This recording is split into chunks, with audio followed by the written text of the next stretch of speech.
સુરતમાં વર્ષ 1992-93માં થયેલા કોમી હુલ્લડના આરોપીઓ સામે હાલમાં કોર્ટમાં કેસ ચાલી રહ્યા છે। આ મામલે આરોપીઓ ઉપર નજર રાખવા હુલ્લડોના કેસના સાક્ષી અને જાહેર સેવક દીપકભાઈ આફ્રિકાવાલાએ આજે સુરત પોલીસ કમિશનરને આવેદનપત્ર પાઠવ્યું। અંગે જાહેર સેવક દીપક આફ્રિકાવાલાએ જણાવ્યું છે, હું આજે સુરત પોલીસ કમિશનરને આવેદનપત્ર પાઠવવામાં આવ્યું છે। આવેદનમાં રજૂઆત કરવામાં આવી છે।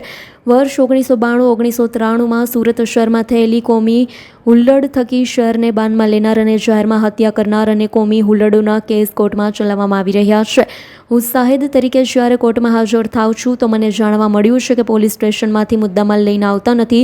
મુદ્દામાલ ગુમ થયો હોવાનું જાણવા મળ્યું છે। કેટલાક સાક્ષીઓ ગુજરી ગયા છે, કેટલાક સાક્ષી આવતા નથી। તેના કારણે 1992-93માં શહેરને કોમીનમાં ધકેલનાર ખૂંખાર માણસો છૂટી જાય છે। મારી પોલીસ કમિશનરને રજૂઆત એવી છે કે આવા બધા કેસમાં ધ્યાન આપવામાં આવે, ત્યારે અત્યારે શું પ્રવૃત્તિ કરે છે તેની ઉપર ખાસ ધ્યાન આપવામાં આવે।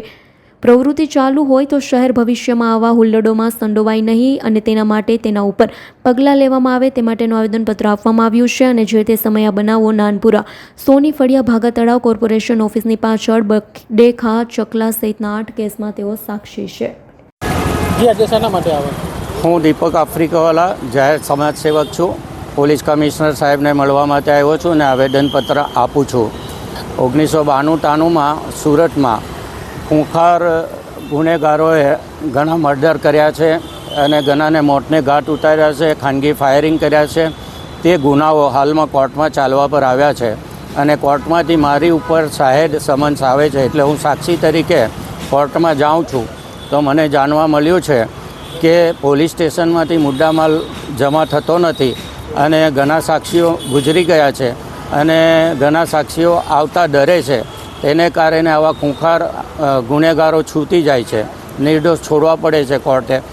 પરંતુ મારી પોલીસ કમિશનરને વિનંતી એ છે કે જ્યારે 1992-93માં શહેરને આગમાં ધકેલી દીધેલું અને કર્ફ્યુ લગાવવા પડેલા, એવા પ્રયત્નો કરનારા લોકો અત્યારે શું પ્રવૃત્તિ કરે છે અને તેઓ અત્યારે ક્યાં છે તેની જાણકારી મેળવીને તેઓ ઉપર કાયદેસરની કાર્યવાહી કરે, ભવિષ્યમાં એવી પ્રવૃત્તિ ન કરે એ માટેના પગલાં લે। એટલા માટે કમિશનર સાહેબને હું એક આવેદનપત્ર વિગતવાર આપવા આવ્યો છું।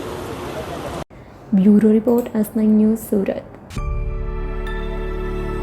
અમારી તમામ માહિતીથી અપડેટ રહેવા માટે જોડાયેલા રહો S9 ન્યૂઝ સાથે।